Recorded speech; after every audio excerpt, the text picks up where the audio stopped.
Welcome to Coffee and Contemplation with Susan Dunlop. I'm Susan Dunlop, a self-leadership coach and 3 Vital Questions facilitator living in Noosa on the Sunshine Coast of Queensland, Australia. If this is the first time you've joined me, welcome. And if you've been tuned in before, thank you for coming back. On Coffee and Contemplation, we explore intriguing stories and life lessons of individuals who are passionate about making a difference in the world. My guests are leaders, believers and creators, each committed to their unique missions. Today's guest is Lindsay Morgia from Colorado. Lindsay is a non-profit consultant and founder of Morgia Research Services. Her work is about helping non-profits build their capacity for high-quality data collection, analysis and reporting to show their positive impacts on communities. Before becoming a non-profit consultant, Lindsay wore many hats and then tossed away a bunch of those hats to focus on her expertise. I'm going to leave the introduction there because there's so much I could share, because we will touch on more of what Lindsay does throughout our conversation today. Welcome, Lindsay. Thank you so much for having me.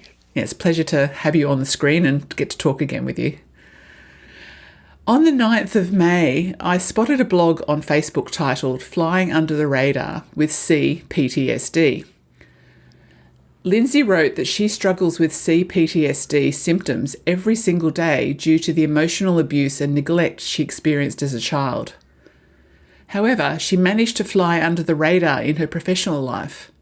She has 2 master's degrees, 2 bachelor's degrees, over 15 years of experience as a data analyst for non-profits and runs her business. So how did she fly under the radar? Because her symptoms and coping mechanisms fall under the socially acceptable end of the spectrum. What caught my attention and led me to sending an email to invite Lindsay onto the show was the list of the 3 coping mechanisms: self-sufficiency, perfectionism, and an extremely high bullshit tolerance. It made me wonder how many people who may not have figured out that it is C-PTSD are operating in the same way. I know for myself that I had no idea I had C-PTSD until I was 55, after a career where I dismissed my own coping mechanisms as me just being me. How do we make workplaces more inclusive for people operating this way? So many questions sprung to my mind, so that's why I reached out and asked Lindsay to come talk today. Lindsay, you and I prepped, as we always do for these shows, so I like people to feel comfortable to come on to the show. And we chose some questions that you felt that you would like to use as a theme for today's episode. And we'll begin with, what were some pivotal moments or epiphanies in your journey that shaped your understanding of C-PTSD and its impact on your life? So there were a few moments, but I'll talk about 2 that I found particularly validating. The first was finally reading Pete Walker's book, Complex PTSD, From Surviving to Thriving. Now, I had been in therapy, I would say, for about 2 years before my therapist started to sort of slowly introduce the idea of complex PTSD to me and suggested that I maybe take a look at Pete Walker's book. And I was resistant. I thought, I don't have PTSD. I'm not a war veteran. I haven't experienced anything terribly violent. What I experienced as a kid certainly wasn't that bad. But eventually I said, okay, let me take a look at it. And there was one paragraph in the first chapter that just grabbed me by the collar and shook me around a little bit, and I'll read it. It says, CPTSD can also be caused by emotional neglect alone. This key theme is explored at length in Chapter 5. If you notice that you are berating yourself because your trauma seems insignificant compared to others, please skip ahead to this chapter and come back upon completion. And I was like, who is this man telling me what to do?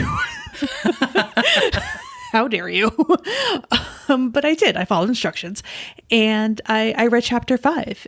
And, initially I got really angry about it, because the way that he describes what emotional neglect is and what that does to you developmentally felt like he had been following me around with a camera for my entire life and just had access to this knowledge that I didn't know anyone else had access to. And I was like, why hasn't anybody told me about this sooner? Despite that initial reaction, it was really so helpful to see my experiences reflected back at me and to have somebody else say, yeah, it was that bad. Yeah, the impact on your life is real. And so that was really the first real step on the road to acceptance. It is a strange moment, isn't it, to hear it being said about you. And that resonated what you just said with me. I was like, wow, I remember thinking the same thing. Like, I haven't been at war. I haven't been through any major tragedy. Like, surely not me. Oh, but then thank God it's got a title. It's not me being me. Right. It has a name. What was the next steps you did when you came to understand that? It was a lot of discussion. It was a lot of research, because that's what I'm inclined to do. I learn about a new thing and then I Google it to the ends of the earth. I read a lot of other people's stories in living with this disorder, in experiencing emotional abuse and neglect, what emotional neglect was. And actually, the second moment that I had was another sort of validation experience. So before I became a consultant, I was working for the state of Massachusetts, where I lived, in what was basically an oversight office. So our role was to oversee all of the different state agencies that provided services to children and families, to ensure their safety, to ensure people were getting access to the services they needed, things like that. And part of the job was reviewing instances, reports of abuse and neglect of children in state care. So if that's foster care, if that's in a hospital, a residential school, all these different things. Now, we rarely receive reports about emotional abuse and neglect. Rarely. It's not as obvious, it's not as well understood as other forms of abuse. But one time, I had a report given to me to review that was solely about emotional abuse and neglect, about 2 siblings in the system. And I could barely get through it because it was so familiar.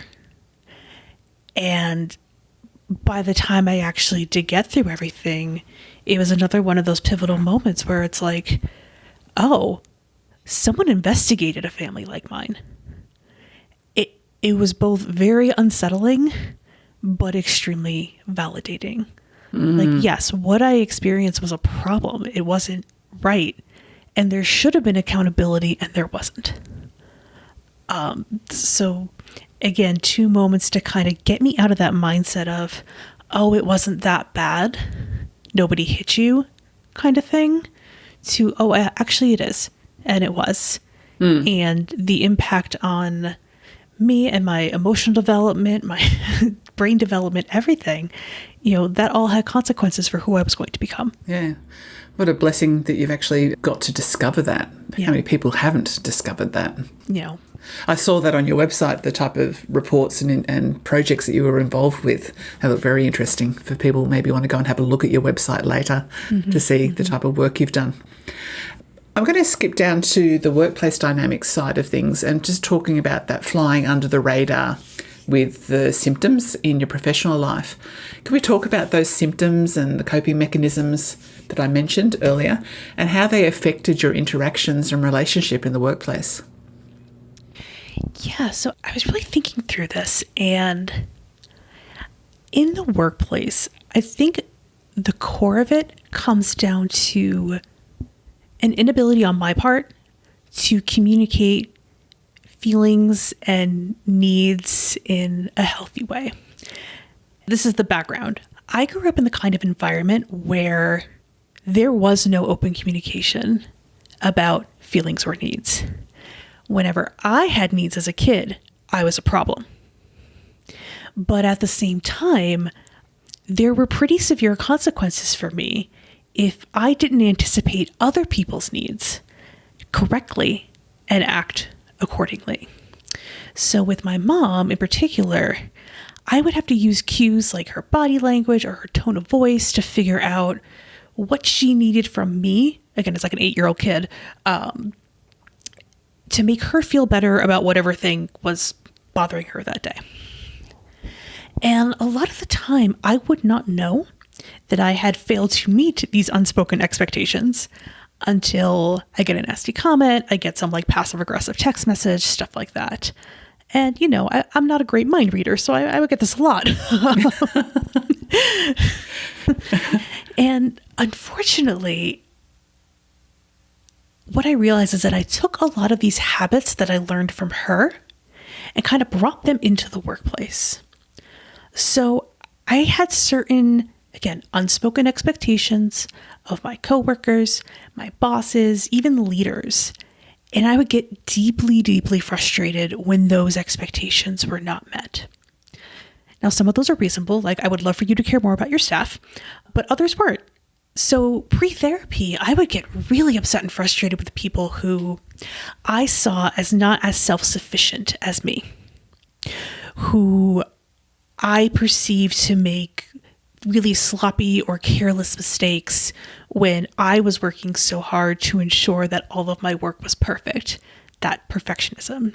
I would get annoyed if people weren't being as flexible or adaptable or were complaining about certain things. It would all frustrate me so much.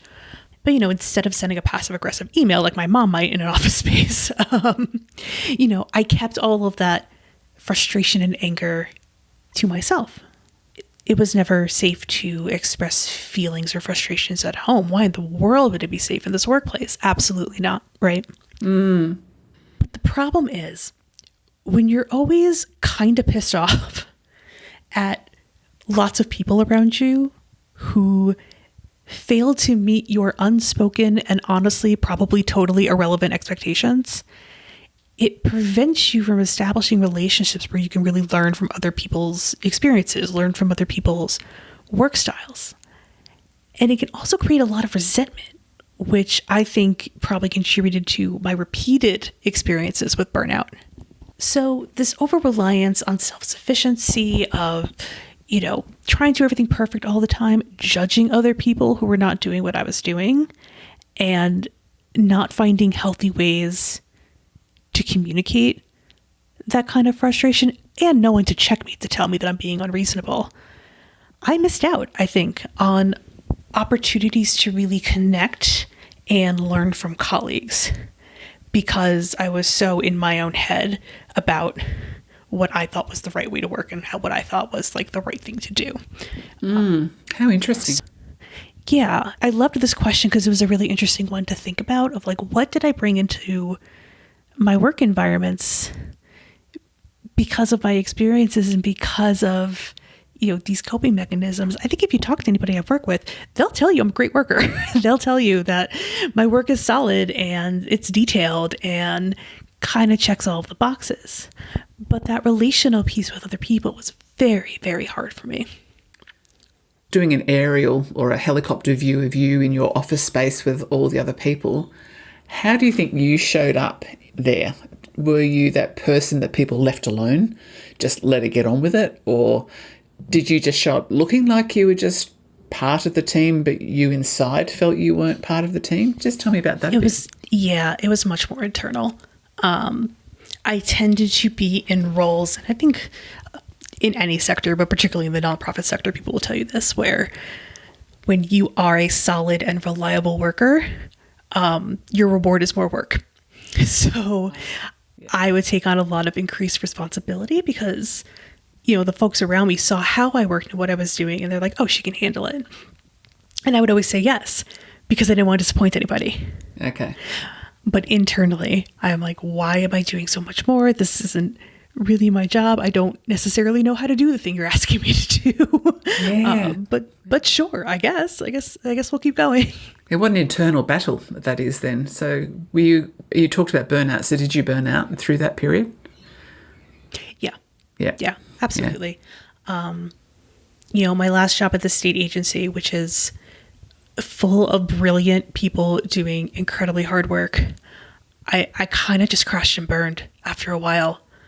A combination of the issues within me that I just sort of talked about, and then the constant exposure to other people's trauma as just a part of your day to day. Yeah, okay.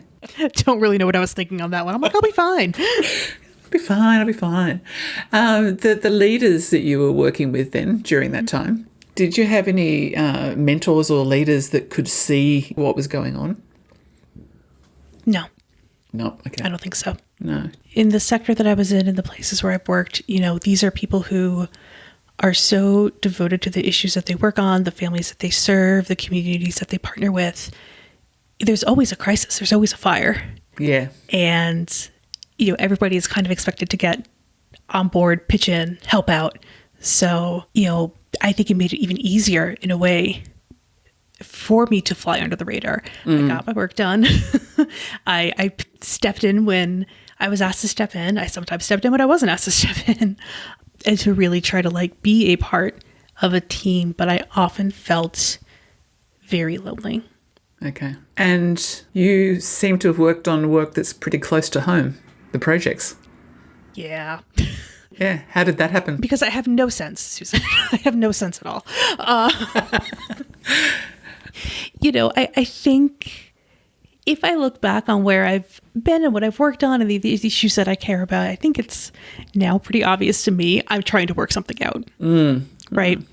I'm trying to protect kids and families who should have gotten protection but haven't. I'm trying to make sure that kids don't experience what I experienced or worse. Those are always the kinds of issues that have drawn me. And I'm trying to make sure children aren't treated unfairly or unjustly. For a long time, I worked on school discipline issues in the US.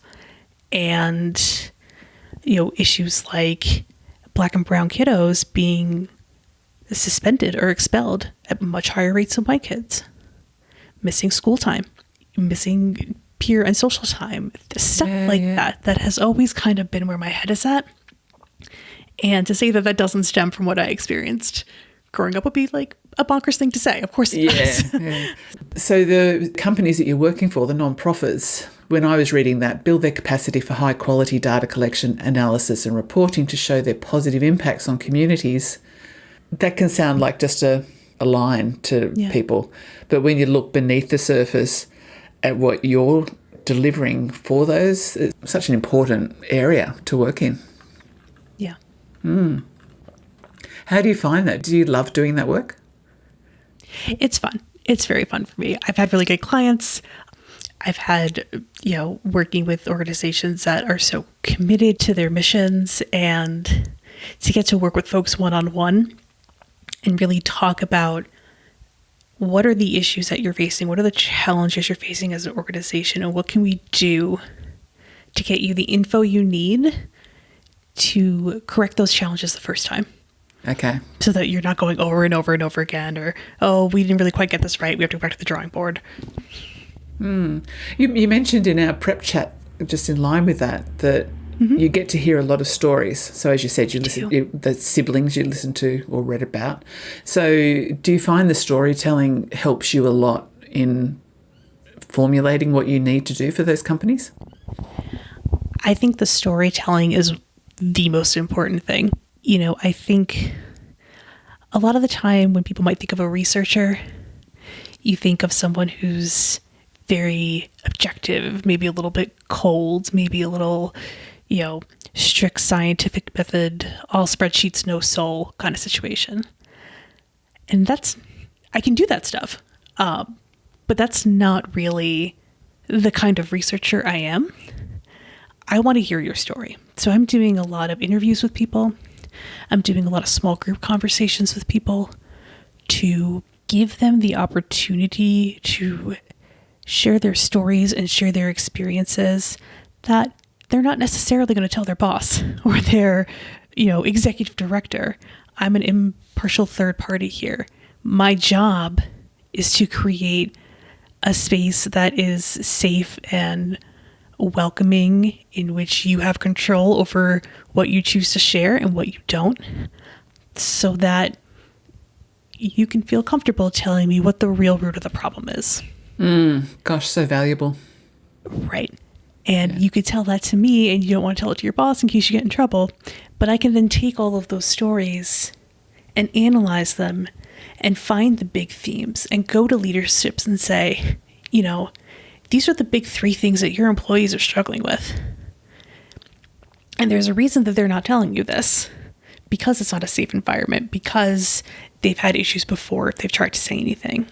So let's work together to figure out what we're really going to do to make sure that these big 3 things are met. Wow. Yeah. Gosh, you're making me think about the work that I do. I talk about the cost of workplace drama. But even before that, the type of work that you do would be so valuable to the organisations to do that type of study first. Because we're talking about understanding what's going on beneath the surface for all the leaders, all their people. But at least if you could have someone, that impartial third party, doing that analysis, it gives you an amazing starting point to make change from. Yeah. Wow. So you've been open and honest about your experience with C-PTSD. Obviously, I read about it in your blog. So in your personal life and your professional endeavours, how do you balance your advocacy and personal privacy, and what's motivating you to share your story with others? Yeah. So in that article, and that's really the most public I've been so far, is that article. And, I'm sure you may have noticed, I don't get into a ton of detail about the specifics of what has happened to me. No.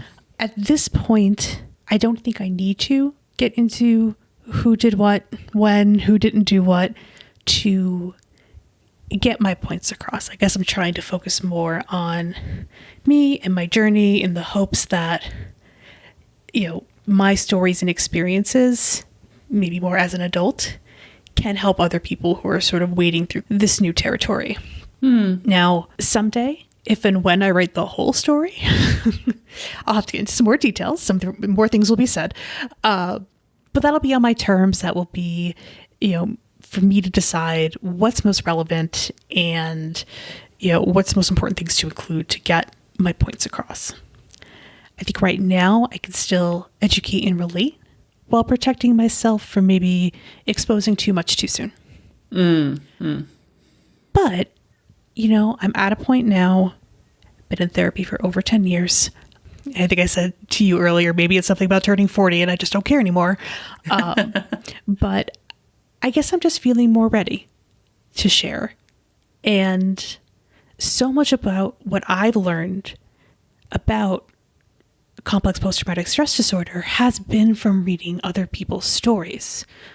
So in a way, sharing mine feels like giving back.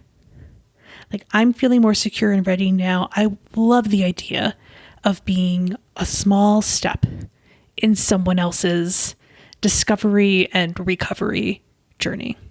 And for people who haven't experienced this type of trauma, I want to show them that, like, a serious mental illness can look very, very normal on the surface. You may not even notice. And that the best thing you can really do for someone who has this kind of trauma is develop relationships that are based on trust. It's not always enough to just sort of check in, see how you're doing. You're only going to get a meaningful answer if we trust you enough to share that information with you. Yeah. Trust is so huge with all this, isn't it? So we're talking too about that inclusiveness, and again, in our pre-chat, you told me that in the USA, and I'm not sure whether it's the same in Australia, that C-PTSD is not even recognised. Yeah. Is that something that we can talk about next? Yeah, absolutely. Yeah. I double-checked my statement and I looked in the DSM. So in the United States, the sort of Bible of mental health disorders is called the Diagnostic and Statistical Manual, and we are on version 5. This is something that comes from the American Psychological Association. This is what we're using to decide you are showing symptoms of whatever disorder. Complex PTSD is not in this manual.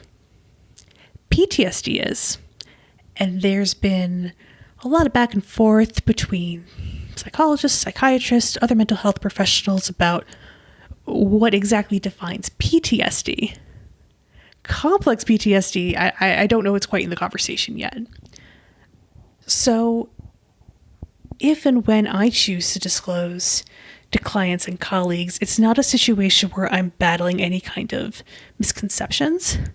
I'm doing the education from the ground up. I have to be the one to introduce what this means. I have to explain, what it is that kind of got me here, which can be tough when people are also not aware about emotional neglect or emotional abuse. Yeah. So it's a lot of education, and it kind of falls on the individual, again, to choose to share that information, and then kind of have to get into the details and hope that you're talking to someone who is trustworthy and empathetic and will understand where you're coming from. I think that partially kind of contributes to the flying under the radar idea, because I think at a lot of times in my life, I'm like, it's just easier for me to not say anything. Yeah, for sure. To just head down and barrel through. I found the same in terms of just the idea of trauma-informed anything, like, medical practices. And I've become really conscious of what they ask on their intake forms. If you're even just going for something as simple as a procedure or something, I think no one actually asks you anything to do with that. You've actually got to presume in the "is there anything else you need to tell me" question that's what they might need to know about. Because, trust is such a big thing when you're in the space of a practitioner. What do you see there? Do you come across that too, that you wish that there was something changed in that part of the world for you? I am probably the worst person to have as a patient when it comes to this kind of thing, because I'm looking at your forms, I'm listening to the kinds of questions you're asked. I'm like, well, that's not trauma informed. I'm making a note. Okay, so it's not just me, right? No, not at all. Especially when you sort of know too much. I've done a lot of work on researching what trauma-informed practice looks like in different settings, in schools, in healthcare. So that's all sort of rattling in the back of my brain when I'm ever in these sort of more institutional settings. I would love for healthcare practitioners of all sorts to know more. I would love for educators to know more. I would love for leaders of organizations to know more. But I also recognize that this is one more thing in a sea of 1,000 things that you have to stay on top of. And I don't know what the solution is for that. That's maybe the need for patient self-advocacy, even though it can be exhausting and frustrating. I don't know. The self-advocacy part is something that I've started to do. I'm actually just saying, bugger it, I'm actually writing whatever I need to write down. You're asking me, is there something else? And I think that will be the way to do it. But as you said, it's just one more thing, isn't it? There's so many one more things that all these people have to deal with. Where would you start if you just listed off a few places, like educators, medical practitioners, business leaders? Where would you think would be an easiest starting point? Ooh, easiest. There is a lot of work going on in the US about social emotional learning, about impacts on trauma in schools. I think educators are getting more exposure to the topic. School districts in the US, everyone is kind of doing their own thing to some degree. They can choose what to include in that realm or not. But I think that's getting there. I've had such varied experiences with doctors' offices. I would love for what we call primary care physicians to have a little more mental health knowledge than they seem to, at least in my experience. I've had to do a lot of explaining. Yeah. Which I think has been good for both of us in the end, but I'd rather not be like, here is my presentation on everything that is wrong with me. That's not what we're here for. Is it the same there, that there's a feeling when you've got your general practitioner appointment, GPs don't have time for that? You've Absolutely. only got your 5-minute appointment, your 10-minute appointment. So it's like you feel like if I could tell you this background information, maybe it will make all our future appointments better, or you'd be more considerate of what might be going on for me. Right. Okay. Yeah, it's the same thing here. Yeah, wow. Okay. So in terms of the inclusiveness and in a workplace situation, we're not talking, I say, that we're saying you need to expose yourself and stand up and say, no, let's everyone just share something about ourselves in the workplace. Yeah. I know that there's that concern that people aren't wanting to speak about it, where you and I are speaking more about it. How do you balance that? The people that would really be freaked out if they actually had to speak at all about what's going on for them through to us. There's such a range, isn't there? There is a range. In a professional setting, and probably just in life in general, no one should demand that somebody share their story. That's not really what we're talking about when we talk about it being a trauma-informed workplace of any kind. What we're really talking about is kind of how we interact with one another. So things like, do your healthcare benefits at your organization fully cover mental health services? That's a part of being inclusive. It's not, you might have like 5 sessions with a therapist and then good luck and Godspeed. Like, what could you do to be a little bit more comprehensive? And if that's not something you can afford, well, what other resources are out there that you can offer globally to all of your employees without singling anybody out? If you're going to allow people to take time off for health needs that should include mental health, if leaders want to, I think there have been a couple of studies about this, when leaders are more vulnerable with their staff in terms of anything that they might be struggling with. We saw this a lot during the pandemic, I think. You share what's going on with you. Your employees may be more likely to maybe talk to a manager about something that's going on with them, or take that time off or use those benefits because you've demonstrated that vulnerability with them. You're not asking for vulnerability back, but you're trying to show people it is okay to be struggling. I am struggling. It gives permission for you to get all those resources that you might need to cope with whatever it is you're going to cope with. You're making me think too, like your comment earlier, that coming from an outside, unbiased perspective, the type of work I'm doing too, people say that it's when you come in from an external, non-judgmental place. I think organisations would benefit from that, having someone who's trauma-informed, experienced, understands what's maybe happening for other people. I think that would be valuable. And I've seen our facilitations are about setting up a safe space and having every person drop their title and walking into the room as human beings. And we practice gentle vulnerability and showing up to show that it doesn't have to be this way. It doesn't have to be that you can't say this, or this is just the way things are done around here. So I think, I'm happy that I've found the work that I'm doing because of that.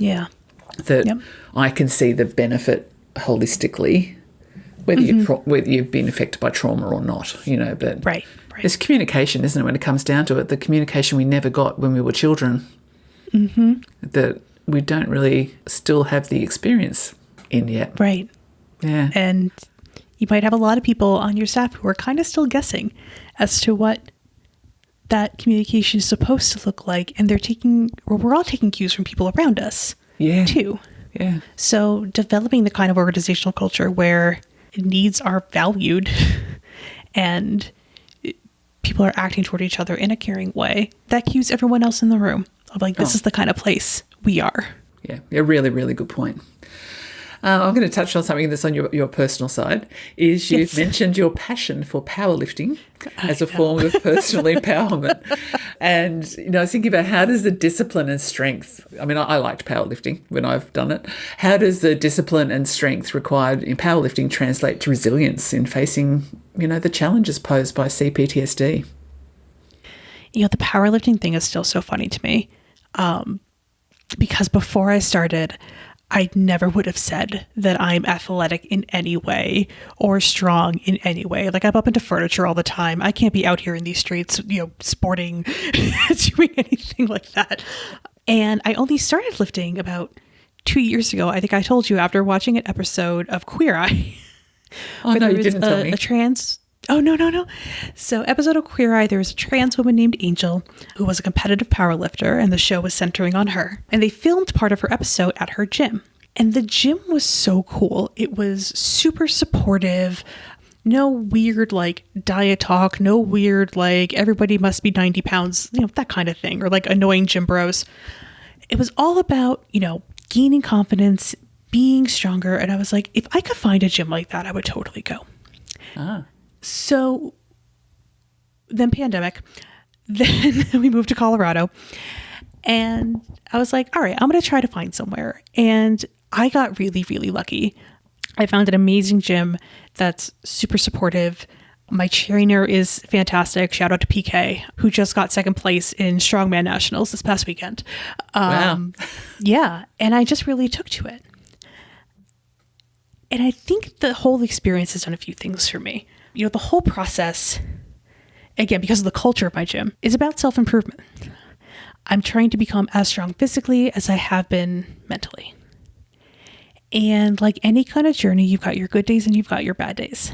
But even the bad days at the gym can sometimes be even more powerful than the good, because it allows you to put things in a certain kind of perspective. So for me, I can deadlift 265 pounds, which is insane. But there are some days I can't get 200 pounds off the ground. And that's embarrassing. When I know that I'm capable of so much more, and for whatever reason that day, it's just like, it's not happening. My body is saying no. So I'll get frustrated and again, embarrassed. But if I think about where I was a year ago, 2 years ago, where 200 pounds felt like kind of a pipe dream, I can appreciate how far I've come because of all the work that I put into it. And so I can feel proud of myself, even on the days where I'm struggling. And it's honestly hard to think of a more relevant analogy for recovery than that. Okay, so you've inspired me again. All right, I'll go and find a gym. I did love the feeling of being strong when I was doing those. And we've had one gym here that was like that, but they closed down. They had that sense of just show up and just be yourself. And it's all about you, just for you. And that supportive environment. Yeah. Wow. Okay. We're going to go to future directions. And you shared in the blog that you hope that nonprofit leaders and other employers read your stories and take the steps necessary to create the inclusive environments for those with serious mental health conditions. How do your services support them now, or have you got a plan for where you're going to take it into the future? Oh, it's a good question about the plan. I've been thinking about a lot of different things. You know, right now, I think the sort of organizational needs assessments, organizational culture assessments that I do, where I'm sitting down one-on-one with people or a small group, that allows everyone to participate. Mental illness or not, disability or not, from the perspective of race, from the perspective of gender. You know, creating open spaces like that has so much value to understand where people are coming from and take the specific steps that your workplace needs to take, because what you need to do might be different from what another organization needs to do. But you're getting your information straight from the source, from the people who are there day in and day out and committed to the work that you're doing. So that's probably the biggest kind of service that I do offer. And sometimes organizations are hesitant. It can be nerve-wracking. It can take time. It's not as quick as a survey. It takes more energy and time to do. Yeah. But I think it is ultimately worth it in the end, because you are going to have the stories unique to your organization, best practices that have worked at other places that could work for you, and something really personalized to what your organization is about. It's quality. Yeah. It's quality. Yeah. Yeah. So you're sort of looking at, to me, people can do all sorts of things, lots of quantity, like, oh, now we'll do this and now we'll do that, and that didn't work, so we'll go over here and we'll do that. But if you start with a quality base and do that, and even if it takes time, I imagine whatever else you just put on top of that, if you're thinking in terms of a pyramid, would be easier to see the benefits from if you were rolling out any type of programs then. Yeah. Start with the people who are most effective, no matter what you're doing. Yeah. Was there anything else you were going to add to that?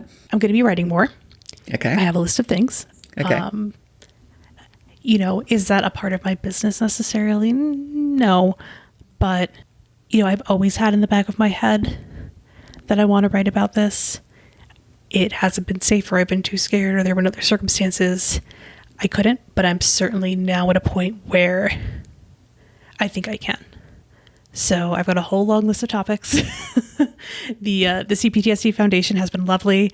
And so I'll be contributing more to their blog in the future. They have a fabulous staff there. They've been super, super helpful. And, yeah, we'll kind of see where it goes from there. Okay. A LinkedIn blog would be pretty amazing. Oh, I already posted that article on LinkedIn. Oh, did you? Like I said. Oh, okay. Yeah. Listen. Okay. 40 years old. You all should be aware, right? Like, you should be aware of who you're dealing with. Yeah. It was trickling around, beneath the surface for me. And I've actually even just in another realm that I'm working in at the moment, I was trying to run a company and I didn't realize, as I said earlier, I just thought it was just me being me. But I found I needed, say, guiding principles or frameworks or something that was almost like I needed to put my hand out and hold on to just to be able to keep on moving forward and stand tall. And there's a book called Leading from the Front, No Excuse Leadership for Women. And that's about strength in a very male-dominated, they're the Marines. So it's like these two female leaders and how they could actually manage leadership. I've got The Power of TED that I work with. So what other books would you say may be helpful? You've said Peter Walker's Surviving to Thriving, was that right? Yep. C-PTSD, Surviving to Thriving. I'm going to move my computer monitor so I can see all my books because I have a lot of them. Okay. One book that's been really helpful for me is Adult Children of Emotionally Immature Parents. So if you are someone who's kind of in the space of like, growing up wasn't great, but I don't think it was that bad, or like I know something was kind of wrong, but I don't really know what was wrong.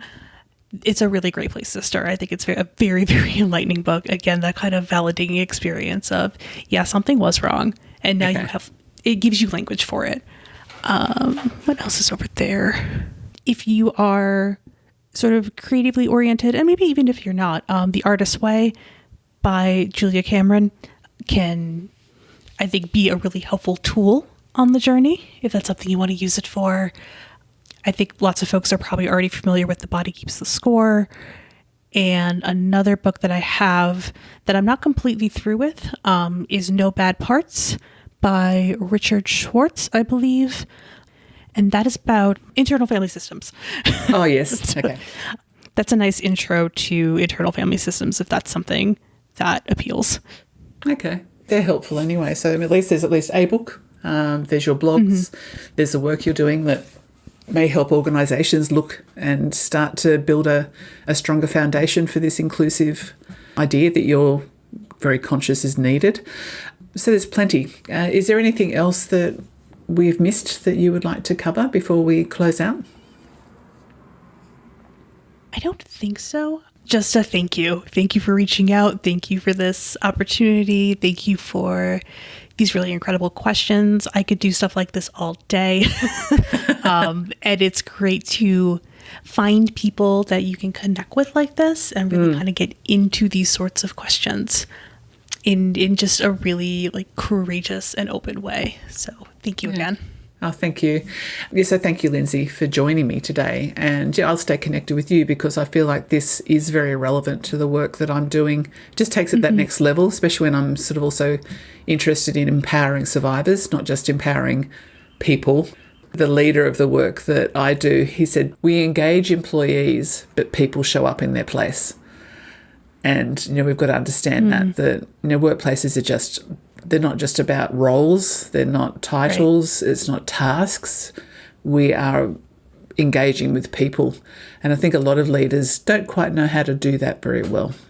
So, writing what you do on such an important topic is fabulous. And I'd say we'll stay connected long term.